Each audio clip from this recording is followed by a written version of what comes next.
Welcome to MOOC course on Introduction to Proteogenomics. In the first module, you were introduced about latest developments in the area of genomics.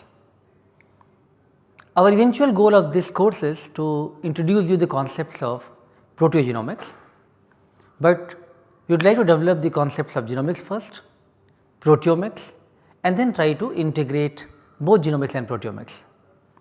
So, in this module, we are going to talk to you about proteomic technologies, some basics, more advancement in the areas of mass spectrometry, and how one could analyze the data using various latest tools available. So, let me first start about some of the basic concepts of proteomics, especially an overview of proteomic technologies from discovery to function. So, let us first look at the taxonomy of omics. I am sure you have been listening variety of terminologies linked to omics field. Omics field aims to look at a given system in its totality.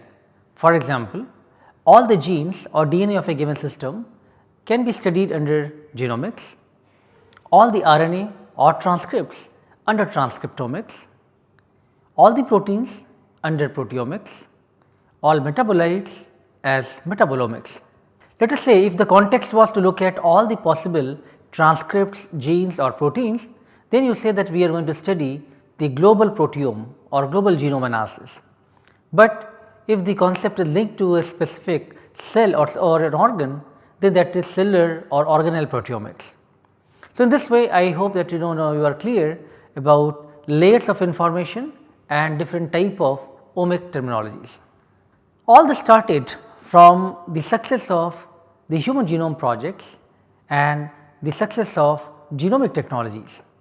Especially in the 1990s, that time various genome projects were in progress, and especially 2001 and 2003, during that time the draft human genome maps were published. It was one of the major accomplishments of first time knowing about all the possible human genes. While this was one of the major breakthroughs which has happened in front of many of us, a major milestones in biology, but when people looked at variety of model organisms, especially fruit fly, which is Drosophila melanogaster, roundworm, C. elegans, Thalecrass Arabidopsis thaliana, human Homo sapiens, variety of model organism showed the number of genes are not very different in different systems. The numbers may vary around 17,000 to 20,000. So, what makes different systems so different morphologically and physiologically? So, eventually the focus shifted from the genome moving on to the protein level investigation or proteome. Let us look at some of the basic information, basic biology. From the genomic DNA, after transcription the RNAs are formed, and in the process of splicing you can see that the exons and introns are there, and when introns are out, the functional mature mRNA is being formed with combination of various exons. Now, during this process from pre-mRNA to mRNA or the mature mRNA formation, variety of combinations can happen, different exons can come into different combinations to give rise to different type of mature mRNA, which may eventually result into different protein forms. So, from same gene different transcripts and different proteins could be produced. And further, now this information could be much more complicated because each protein may also get modified based on the attachment of phosphate residue, methyl residue, glucose or the sugar molecules, hydroxyl residues. Many of these modifications known as post translational modifications are very relevant for the functional information of the protein. So, looking at this information, now let us look at this cartoon where we can see the inner sphere, that is the genome, then the transcripts are being formed, the blue circle shows the transcriptome, and then eventually the proteins are formed and gets modified, that is the proteome. So, study of proteins and their properties to provide a broad integrated view of cellular processes is known as proteome, and the field which aims to study that is known as proteomics. I would like to highlight that after genome reference maps which are published, the eventual goal of the entire community was to look at possibility of all the proteins and trying to obtain the evidence that these proteins do exist in human with various type of experimental approaches like mass spectrometry and tissue based microarrays.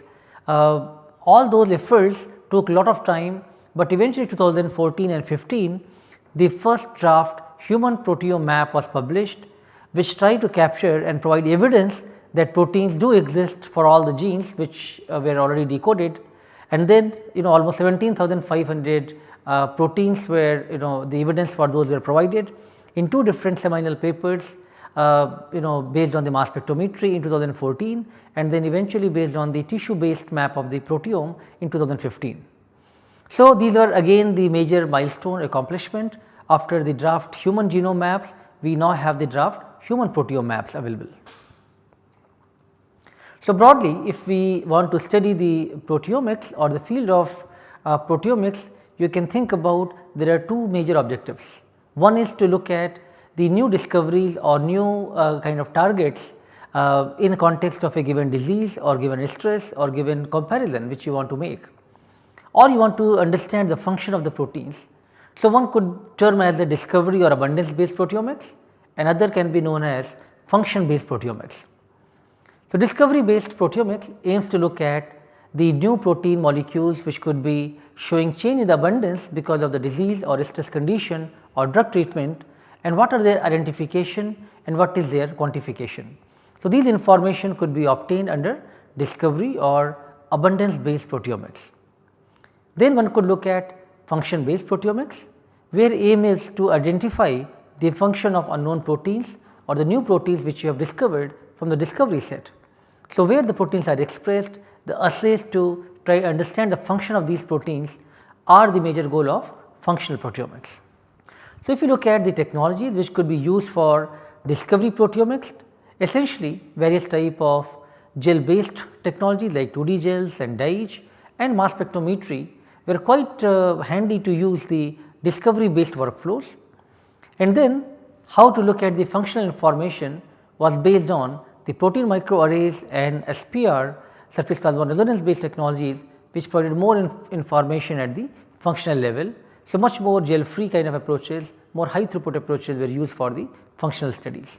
So, one could say that there are various facets of proteomics, starting from the beginning of the proteomics field, which is started with gel based proteomics or the gel free proteomics, which is predominantly based on the mass spectrometry and various label free biosensors, or functional proteomics where you want to study the function of the given protein, or targeted proteomics where you want to target a specific protein or peptide sequence and do their validation in the high throughput manner.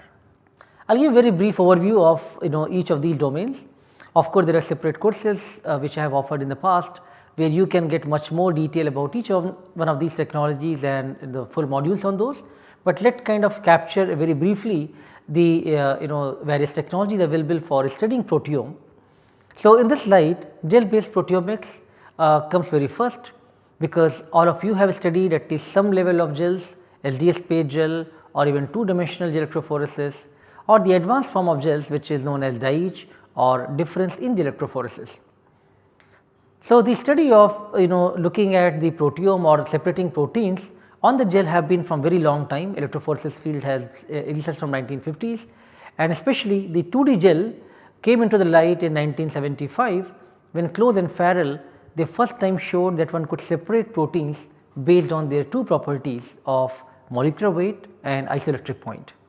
So, this is the cartoon diagram showing you the concept of 2-dimensional electrophoresis, where the first dimension protein separation can be done on the IPG strip or immobilized pH gradient strip in the isoelectric focusing field based on their PI values.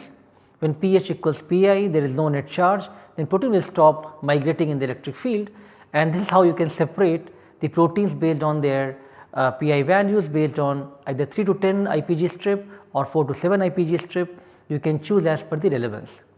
Once you have done the first dimension separation, then put the same strip on the SDS page gel unit, and now you can separate proteins on the second dimension based on their molecular weight.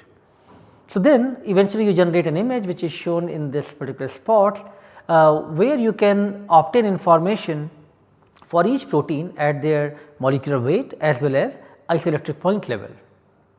Now, let us say that your goal was to do the differential proteomics or abundance based proteomics to look at the new targets in context of a given condition A and condition B comparison. So, you have done the protein extraction, solubilization of the proteins and then separated them based on their isoelectric point in the first dimension.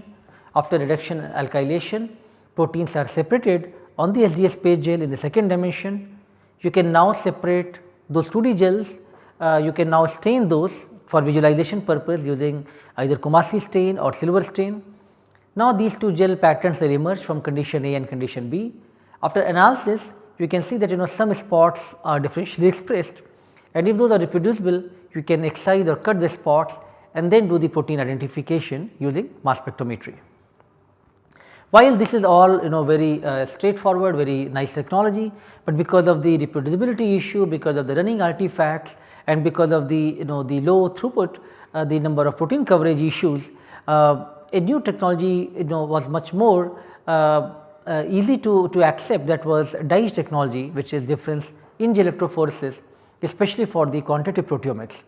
So, in this particular technology, let us say you have 2 samples for condition A and condition B which you want to compare. You can now label them from Psi 3 and Psi 5 dyes.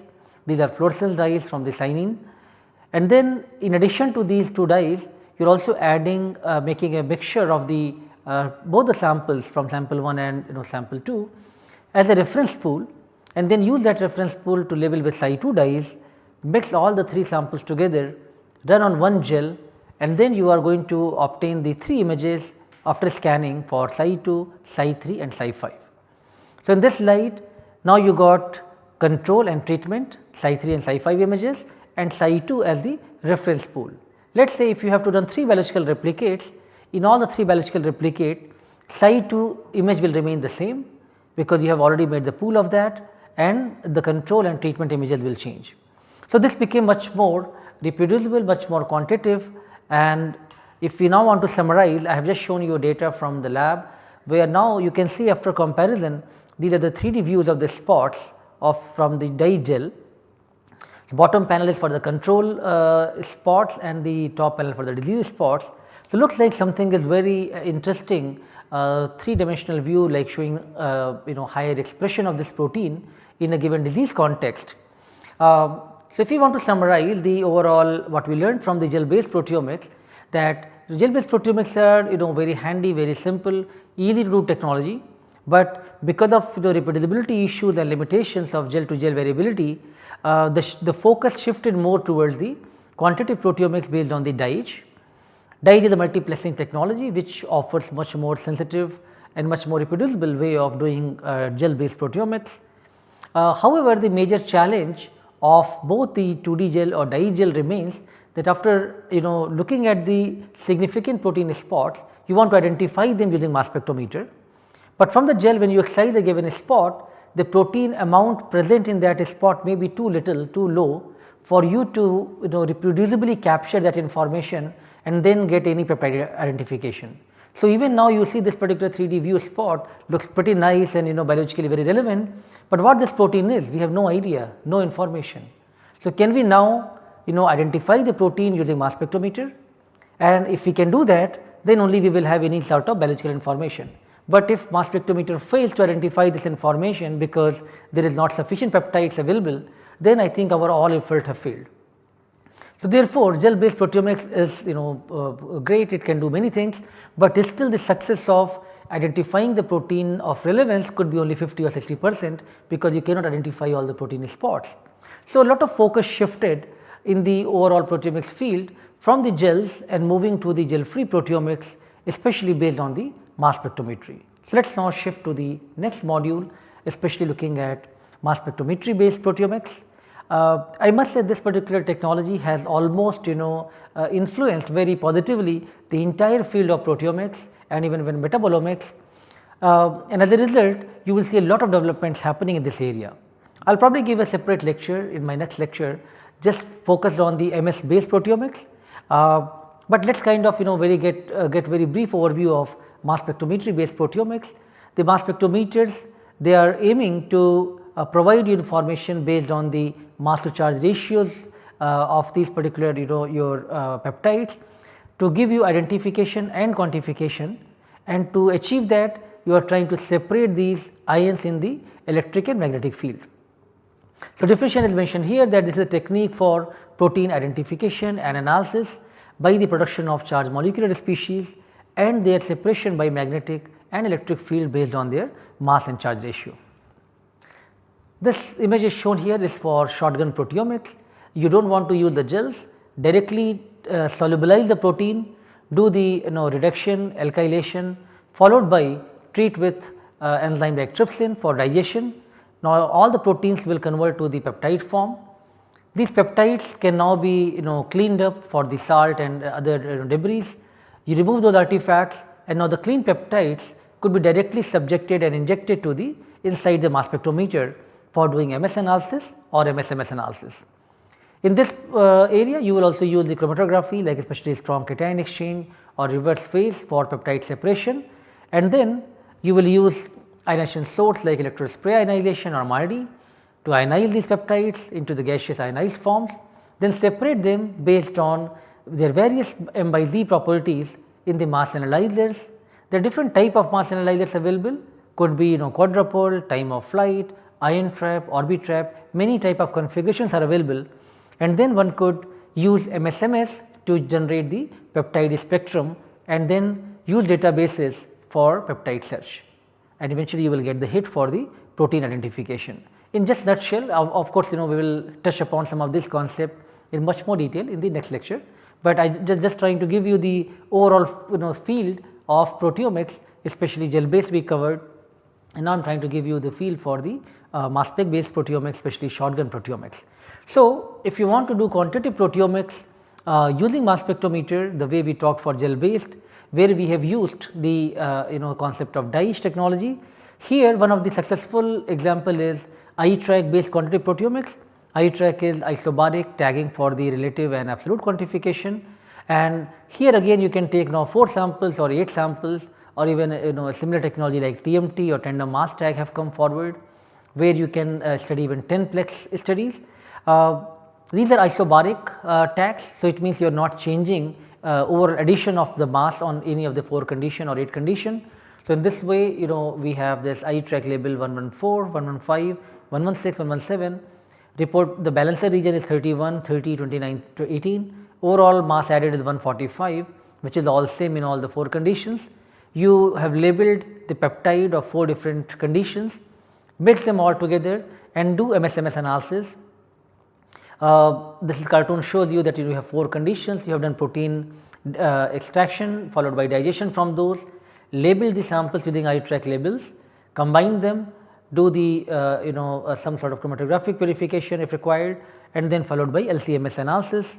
At the MS level you can see these reporter ions could be visualized 14, 115, 116, 117, and this information could be used for the quantification of peptides.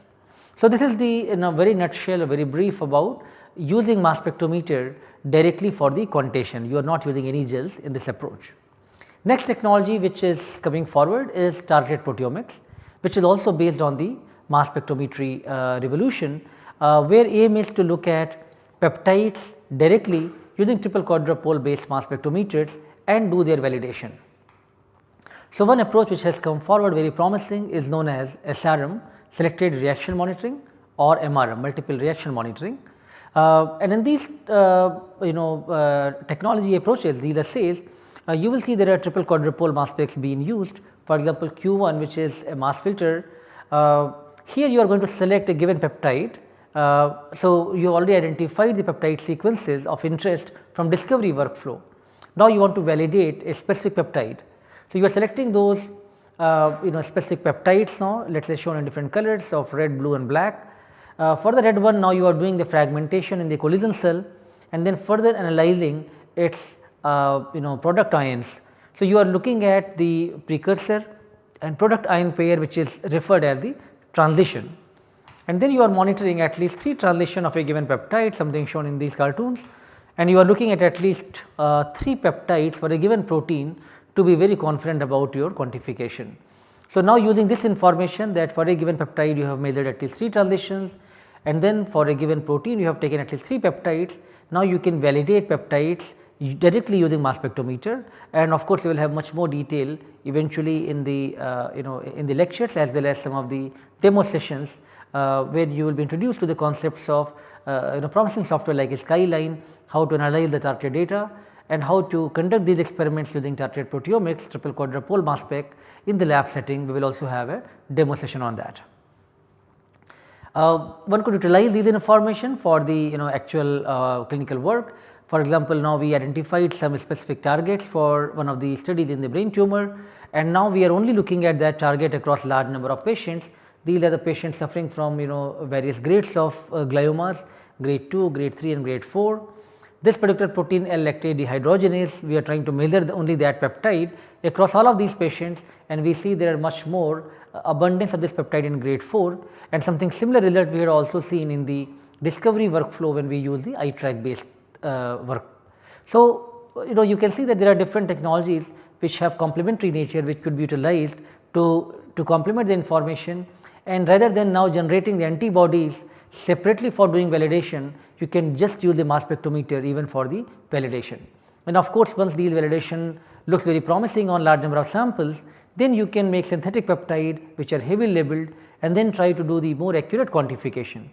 Once even you have passed that kind of roadblock, and you see that now there is a detectable amount, very reproducible accurate quantification of a given peptide from the clinical samples, then you can take it forward next level. You probably now want to develop a clinical assay directly using mass spectrometer, or you can raise antibodies or some other kind of biochemical assays which could be utilized for doing the much simpler based assays like ELISA or Western blot for the clinical utility. So, this can be a path and the workflow for taking your the project of interest from discovery to the validation and followed by taking to the clinical translation work. So, I know I am kind of going fast, I am trying to cover variety of fields in a very nutshell. Each one of these require a lot more detail for studying about the details of each technology, but let us kind of capture the at least the breadth of the entire field of proteomics, and especially we started from gel based, move to mass spectrometer, and now let us shift slightly towards the interactomics and functional proteomics technologies. So, variety of technologies are being developed in this area of interactomics, where aim is to look at how a protein interacts with another protein, another biomolecule or a drug molecule, and how to identify their function or at least get a glimpse of what could be possible function of an unknown protein. In this light, traditional approaches like yeast-2 hybrid or even affinity chromatography, immunoprecipitation were heavily used.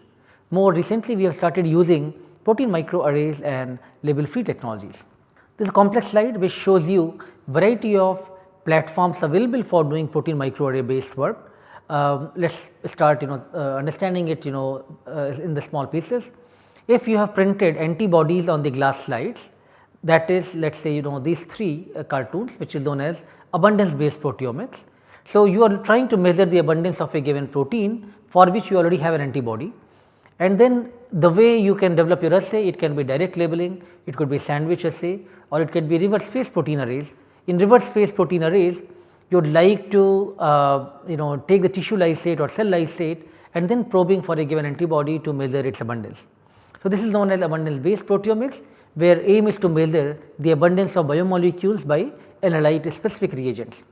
Or you can also look at the function based protein microarray approaches, where aim is to study the biochemical properties or the protein interactions, for which either you have purified a protein and printed that on the chip, or you know the specific peptide sequences and you have tried to use those information for the printing on the chip, or you can just take the cDNA directly.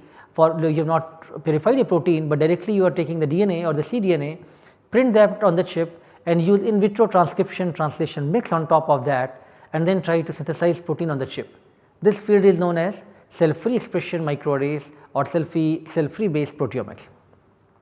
So, the technologies like nucleic acid programmable protein arrays or NAPA or multiple spotting techniques are promising approaches to do these cell free expression based microarrays, but all of these 4 which I have showed are possible ways to look at the function of the proteins.